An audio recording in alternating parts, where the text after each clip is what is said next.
Hello, everyone. Welcome. It is me, Chavon Anette, with the Power and Grace Leader Show. And I am so excited to have the wonderful Best Dressed Realtor here with us today, or Taria Galvez. So I'm excited to have you here with us.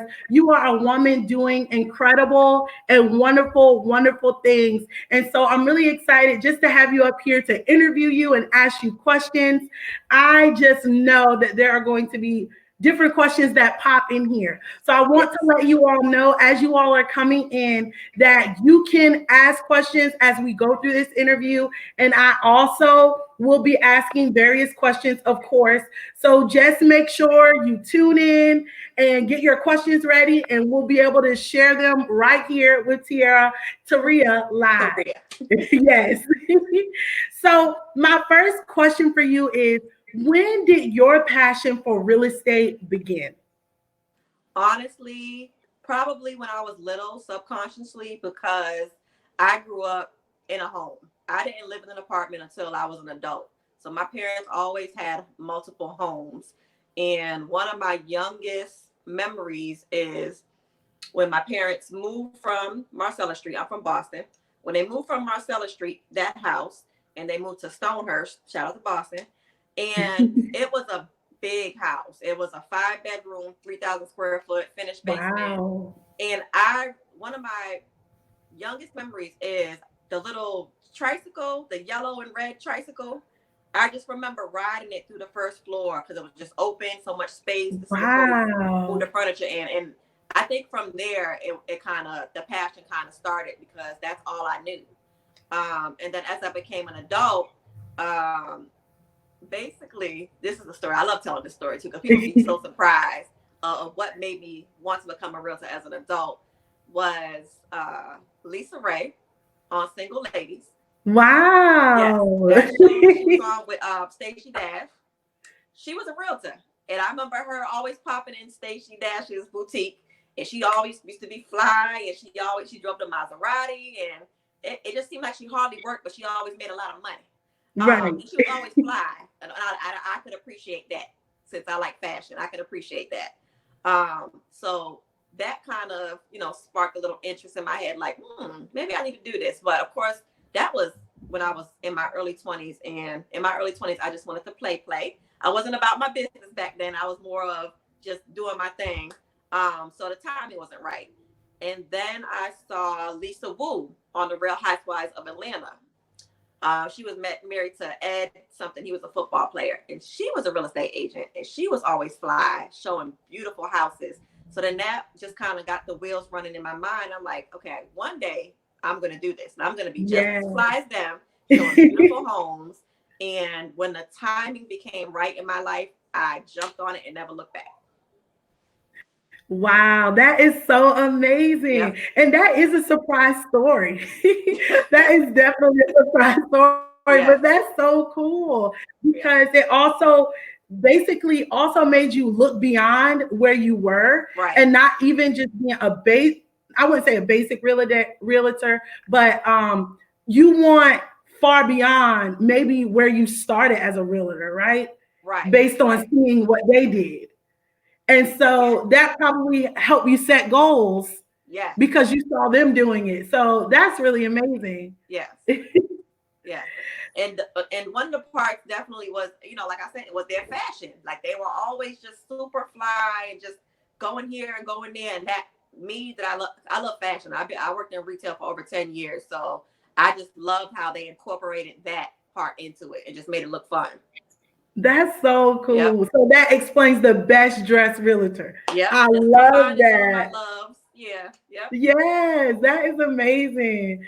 So my next question for you is, what did it take for you to really begin to thrive as a realtor? What steps did you take? Any tips that you have for women in leadership? What did it take for you to go from just starting to where you are now? Because you had some amazing experience since you started. And Yes. so tell us a little bit about what did it take for you to get to really the next level? Honestly, it's consistency. Consistency in my schedule. taking the time out to do those, we call them lead generation activities throughout the day, so that I can have clients today, tomorrow, 6 months down the line, a year down the line. So being consistent with my lead gen was major. Definitely posting a lot. I'm big on social media. So even when I first started and I didn't have no clients, I would be at a new construction site showing that house, or I would be shadowing somebody else with their clients showing that house. Just showing that I am actively working was a Right. huge, huge step, especially in the beginning, because you're starting out, you're a realtor. It's one of the biggest purchases that a person will ever make in their lifetime. So it's like, why should they True. trust you? Why should they go to you? But besides the fact that they like you, it's their financials. It's the biggest purchase in their life. It's you negotiating for them, looking out for their best interest. So they have to believe in you. So in order to do that, you have to believe in yourself first. I love that so much. I love that you said you must believe in yourself and consistency. Go over there. And consistency is so good because of Yes. the simple fact that when you develop a level of consistency, it shows that, hey, I'm serious about what I'm doing and I'm serious about growing. And Yes. so I love that so much. I'm actually doing a rule of five challenge in my Power and Grace Leaders group. And the Okay. challenge is about being consistent with five areas. And so I just love that you brought that up, the power of consistency. Yes. Yes. So that's so good. So wait, can I ask you a question? What are those Sure. 5 areas? My five areas. So my five areas are prayer and devotion, Okay. reading every day to continue to educate myself. I am also working on homework because I'm in my dissertation process, working on my doctorate degree. I Okay. work out every day because I want to get more healthy. And then my final thing is, what is my final one? Let me think. So reading, Over there. working out. What is it? Oh, I should know it because I have to do it and take a picture of everything I do. I said reading. Oh, work on my goals for what I'm building, my Okay. program and my show and everything like that. So that's what I do. I do that one all the time, every day. I can't even really think of that, but being intentional about adding that to my list of five every single day. Those are Yes. my five things. Yes. Do you That's have huge. five Being things that you typically do? being intentional is huge. There aren't things that I typically do, but the main thing is sticking to my schedule. So if I say I'm going to, especially right now at home, I could slack off, which some days Right. slack off, to be completely honest. But sticking to my schedule and just making sure, if I say I'm going to block everything out, all these distractions, my child, the house, cooking, my husband, things like that, blocking that stuff out, and being intentional on doing my lead gen. That is awesome. And I love that so much. The schedule, you have to schedule Yes. it in or it will Yes. not get done. Right. Exactly. And yes. So Miss Harris just said, I think it's, I don't want to say it wrong. Ron Gian. She said, hello, ladies. Oh, I know who you're talking about. Hey, hey, girl. But that's so good. And thank you for asking me that question because Yeah. yes, we're doing this 7-day challenge and it's been really good so far. Okay. And so my next question for you is you had the amazing privilege on being HGTV House Yeah. Hunters. Yeah. How was it receiving the news? And then how was it actually being a part of the show? So I literally became a realtor and applied to be on the show. Now, since I was younger, this is just something that I always just felt. I always felt one day I'm going to be on TV. I just didn't know what fashion it would be. So I was like, okay, let me see if I can do this. So I became a realtor, and then months later I applied to be on the show. And just the experience from the start to finish was pretty awesome. So what they do is they do a video conference to see, one, how you're gonna look on camera, how you're gonna act, like your personality, things like that. And I initially applied on the show to be the realtor. And when I do like this, it's because it's TV. It's not real. It might be called reality TV, but it's definitely not real. So I applied to be the realtor on the show, and my husband at the time was going to be my client. He actually legit used me to buy the house that we're living in. Um, Wow. so that's the way I pitched it to them. But when when we did the video chat and it was me and him together, they liked our chemistry together. They liked our banter. They liked our back and forth. So what they asked me was, is there somebody in the office that, may want to come on the show and play our realtor on the show? And I said, of course. I had the perfect person in mind, Nicole Perry, and I brought her in and she played our realtor on the show. We played the couple that was buying the house. Wow, that is But so awesome. I love the show because they let me bring in other people. So I had my girlfriend Tyra on the show.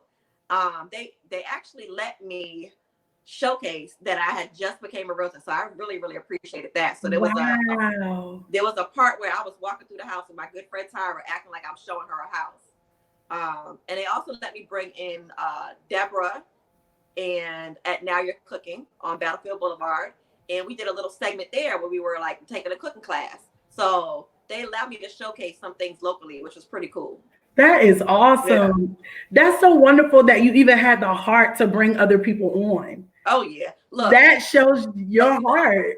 there was a scene, they didn't show it, but I had like a get together at my house. I was trying to get all my girlfriends on TV. What? That is awesome. But they cut that out. They cut that out. Oh wow, that is so awesome. My husband commented, "Is she gonna get us a house?" I can do that. I can assist with that. That's what I'm here for. Right. And then I have someone up here. Her name is Tina. She says, "You look gorgeous." And I love the background wall as well. Thank you, And she Tina. said, she will get you your house and will also sell you your home. Hear her up. Yeah, so that is so wonderful. I love that so much. My next question for you is, how important would you say has branding yourself been in relation to your growth as a realtor? Say that question one more time. My daughter's in the background. Go over there. Oh, it's okay. Don't Okay, go worry. ahead. Go ahead. How would you say has branding yourself been? Like, how important has that been as being the best dressed realtor in relation to your success? Oh, it sets me apart. So I will be out at, well, not anymore, but I would be out and I would walk into an IHOP or wherever, and somebody would see me and be like, "That's your realtor." So they kind of know me as that. So it definitely has helped. Um, do I think that if I wasn't the best dressed realtor, would I be where I am now if I was just Taria Galvez, the realtor? I honestly do. But I just like those little catchy things that go along with my brand. Previously, I was a makeup artist, and my little tagline was "Girls Born Gorgeous." So when I was out, people would be like, "You the makeup lady, you girls born gorgeous." So I just kind of incorporated that whole branding technique with Yeah. becoming a realtor.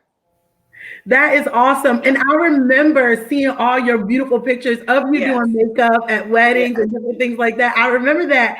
And then I remember you posting about you being a realtor and just seeing how much you have grown and how beautiful you present yourself. That's why it was just like, this woman is on the move. I have to interview her because you've just done so many amazing things. So it was really cool that I was able to see that. And now that I'm looking for a house, eventually I need to connect with you Definitely. because that's something that I want. And I have Miss Sheila Cook who also said, Craig and I need help. So she might be connecting with you as well too. Okay. Inbox me, Sheila. Yes, inbox her. And so she has a question. So before I go to my next question, I'll let her question come up next. Okay. It says, why is it so hard for your credit to show that you paid bills off? That you pay bills off? Right. So maybe she's in the process of increasing her credit score, but maybe it's taking a while after she's paid a bill for it to show up. Now, are you okay? So I want to dig a little deeper. Are you asking why is it not showing up, or is it your score not rising? So answer that question for me. Is it not showing up on your credit report, or are you asking because you're not seeing your score go up? Right. That's a good question. So, Miss Cook, if you could clarify your question, is it about your credit score not going up, or is it just not being shown on your actual report? What exactly is your question? But as I wait for you to chime in, okay, here it is. She says increasing the credit score. I figured that was it. That's a Okay. question I get a lot. It's it takes time. It takes time. So once you pay off something, or I tell a lot of people you got to keep your credit card utilization low, but not just for 30 days, not just for 60 days, not just for 90 days. It takes, on average, 5 to 6 consecutive months of having your utilization very low to see a jump in your credit score. So the same thing with those accounts. When you pay them off, it just takes time. A lot of people don't have patience. You got to have some patience when working with your credit. Unfortunately, you can mess it up like that, but to fix it, it takes time. Right. That makes a lot of sense. Yep. You can have one Okay, that was mistake, a one good late payment, question. it'll bring your score down dramatically. But in order to build it, it just takes time. Takes time. Yep. That's good. That's good to know. So be patient, Miss Cook. Yes. Still connect with her, but be patient as you work on it. Yes. Be patient. That's good. So my next question, and everyone, if you have any questions as you come in, ask your questions and we will pose it to Miss Taria right here with us, interviewing us. She is an amazing realtor. She is known as the best dressed realtor. And so we are just getting more information from her. Okay. So my next question is, how important would you say overcoming challenges is, maybe internally or externally, to really continue to grow into where you have in mind to go in your future and where you are right now? How has it been overcoming various challenges, or what challenges have you had to overcome?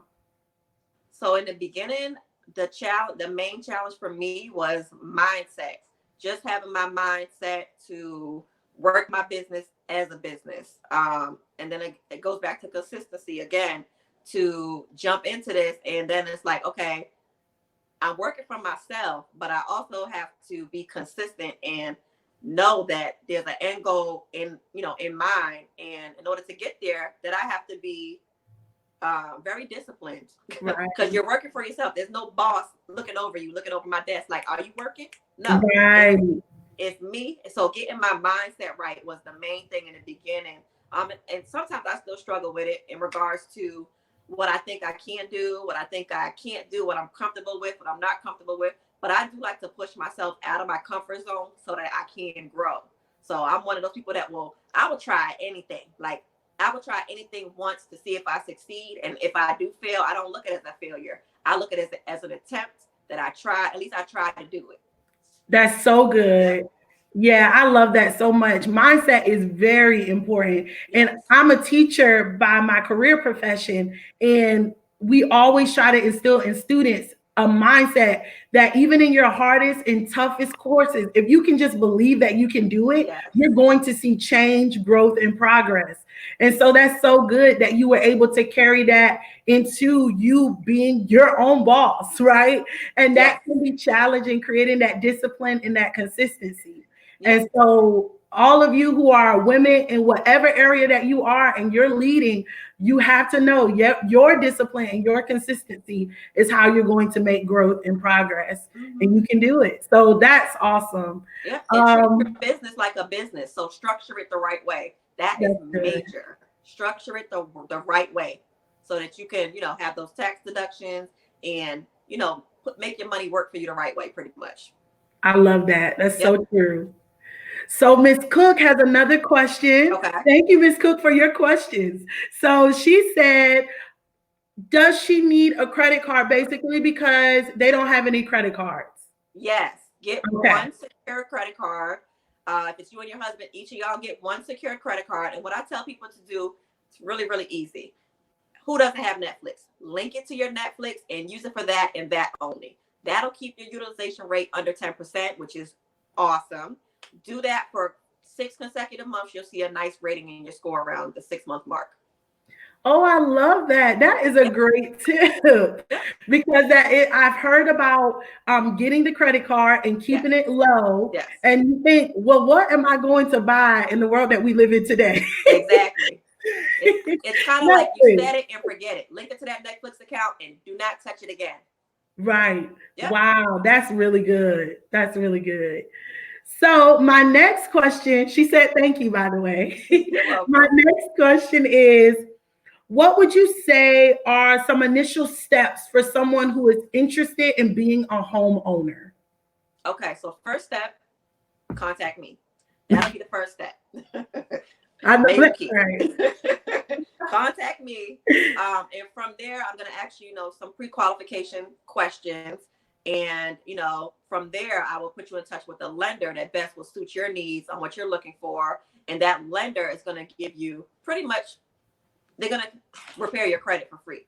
They're going to give you credit advice because the lender's job is to make sure that your credit is good so that you can obtain a mortgage. So they're there to help, guys. So when I get DM the inbox all the time, and the first question that I ask is, what is your name?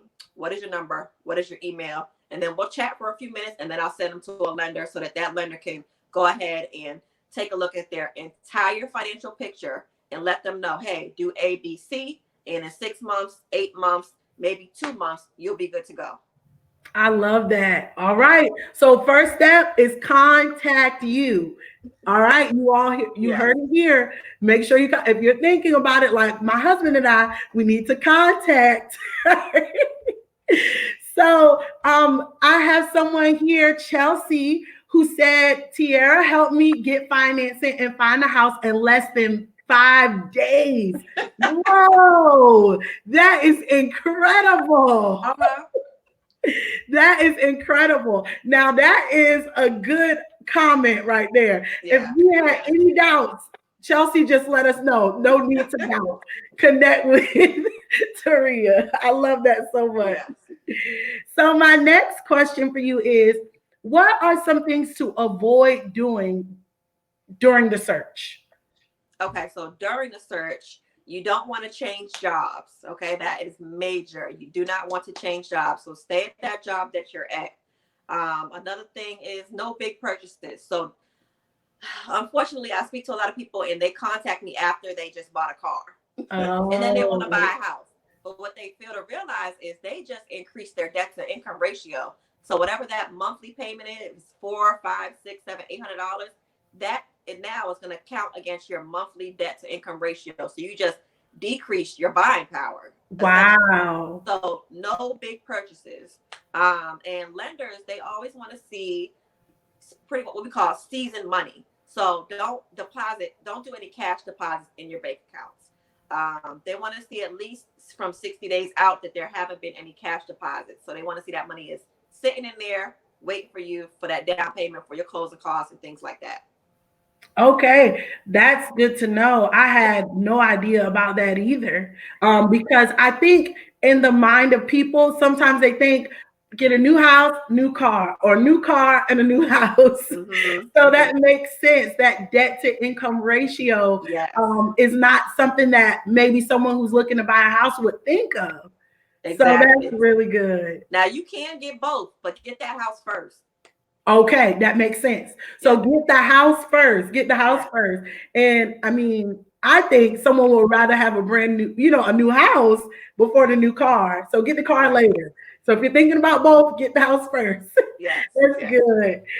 And so, my last question here. So, remember, everyone who is on right now, if you have any questions for the best dressed realtor right now, this is your time to ask. I have questions prepared, but if you have any questions during this time, this is your time to ask her. And then you can inbox her later and Yep. really get down to the details of just you. But for right now, any general questions, we welcome them. So, my next question is, how beneficial is it to get a realtor rather than doing it yourself?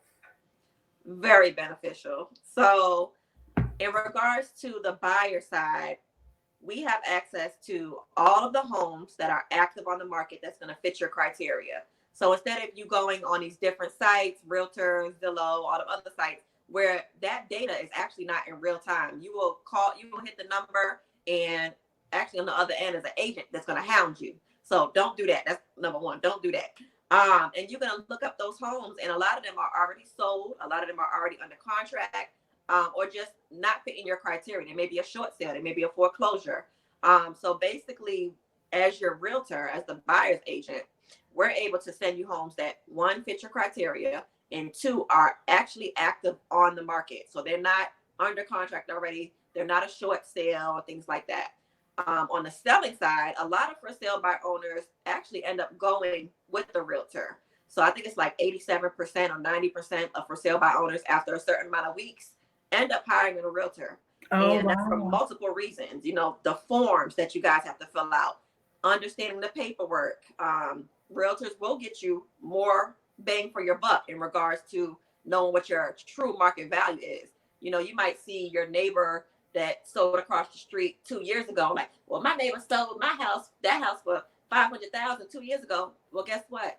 2 years ago, that's not what the appraiser's going to look at. They're going to look from right now to about 6 months back, maybe even a year back. But 2 years ago, those are old comps. So those are old comparables. And it's just the value that we bring in regards to our knowledge, in regards to who we can reach, the span. Like a for sale by owner, they're going to put a sign in the yard and maybe call a few friends. We're going to put it on the net. We're going to put it, our scope reaches pretty much around the world. So we can have a buyer in Hong Kong looking at your house on the internet. So things Wow. like that. Wow. That is really good. So it's important basically to go to the expert. Don't try to be your own expert. Yes. Yes. You wouldn't say, "Oh, I need surgery. Let me go to the hospital and do it myself." You would go to the Exactly. doctor. Go to the professional. Yes.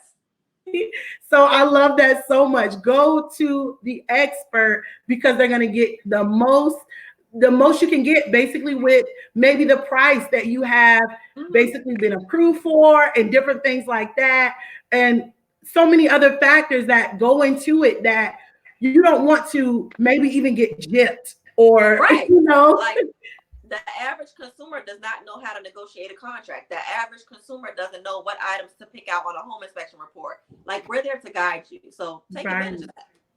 That's so good. So Jenny Ann has a question for you. Okay. She said, "How long do you have to stay on a job if you have to leave current job for a better income?" Most lenders want you to have 2 years of W-2s. So let's just say you left one job and went to another job, but there wasn't any time lapse. They may be able to still work with you. Okay. Yep. So Jenny Ann, I hope that was helpful. All right. So I thank you. I'm so thankful for you saying yes to being a part of this interview. This was really, really great information. And before we started, you said someone might be interested in becoming a realtor. So Yeah. can you give us any advice for someone who might be watching and they've seen you and they decided maybe I want to do this too? What are some initial tips for them? First, you want to go to real estate school. So that's the main thing. Go to real estate school, sign up, take the class, pass your PSI exam, and then look at the different brokerages out here. So when you go on an interview for the different brokerages, it's more so you interviewing them than them interviewing you. They're gonna want you. They want people in their office. So definitely you can ask around as well. There's plenty of realtors on my timeline from different companies. Ask this one over at, I'm not gonna say the company, but ask that one at Keller Williams. I'm Keller Williams, so ask that one at Keller Williams, or ask that one at that other company, and ask around about the different splits, about the training. Keller Williams is number one in training across the board, so that means literally in every industry we're number one in training. So ask different questions, but don't just go with the first company that pops in your head. But go to school, pass the PXI exam, and then ask around or interview with different companies. Okay, I love that. That's so good. So you all know what to do. And if you have any questions, she said she is available. So Yes, don't hesitate to connect with her because she is willing to answer questions. yes. Now And I know a so, lot of realtors, they think if when somebody's in their DM that's unprofessional. I'm fine with it. I get okay. I literally get DMs every single day, so I Wow, won't answer your question. that's so good. Thank you so much. No Miss problem. Miss Cook has another Okay. question. She said, "What's a good enough credit score to have to purchase a home?" So currently, because of COVID-19, a lot of lenders aren't qualifying anybody under a 640. Say it one more time. Currently, because of COVID-19, a lot of lenders are not qualifying people unless they have a 640 or greater. Okay, 640 or Yep. greater, Miss Yep. Cook. 640 or greater. That's just currently. So when all this blows over, hopefully, it might go back down to, depending on what you qualify for, like a VA can do a 600, 620. It just depends. Okay, that's great. That's good to know. So everyone, again, thank you all so much for tuning in. Miss Taria, thank you so much for taking the time out of your busy schedule. Even though we're in COVID-19, like you Yeah. said, you have discipline, you have consistency. So thank you for adding me into your schedule so we can take this time to really learn from you as a realtor as well as a woman in leadership in doing great things. And Thank you. so if that is all, any more questions real quick? If not, I'm going to close out for right now. Okay, so I don't see any more questions. Okay. So I like to pray at the end of my show. Is it okay if I pray real quick? Sure. All right. Father God, in the name of Jesus, God, we just thank you for today. God, we thank you, God, for allowing this time together, God, to talk and allow Miss Taria to share with us all that she has learned and all that she has come to know as a woman who is leading well. God, I pray that you would just continue to bless her. God, I thank you even for her heart that is pure, that she was able and willing to bring other people on as she was doing this great new adventure on HGTV House Hunters. God, I pray, God, that you would just continue to bless her every endeavor. God, I pray, God, that there would be more and continued influx for her business. And God, I pray for everyone who is watching today. God, I pray, God, that they would be encouraged to be consistent. I pray that they would be encouraged to develop a discipline to get to their next level in whatever area that they are leading in as women. And God, I even pray, God, that you would give the people wisdom as they connect with Miss Taria, that you would give them wisdom so that they can buy that house that they desire. And God, I pray, God, that you would just continue to be with us, strengthen us as we go through this COVID-19 situation, that we do not lose our mind, that we do not lose our cool, but we are at peace and we are relying completely on you. God, we thank you, we bless you, and we honor you. In Jesus' name, amen and amen. Amen. Amen. So thank you so much. This has truly Thank been you. amazing. It has been educational. It has been empowering. So thank you so much. I really appreciate you. I want to thank you. You gave me a reason to dress up. There we go. Get out of those pajamas, those house clothes. And you look fabulous. Thank you. So, all right, everyone, thank you so much for tuning in. Be sure to share this. Someone else might need to connect with Miss Taria or have questions for any reason for me as well. But thank you all so much. Have an amazing day. Bye.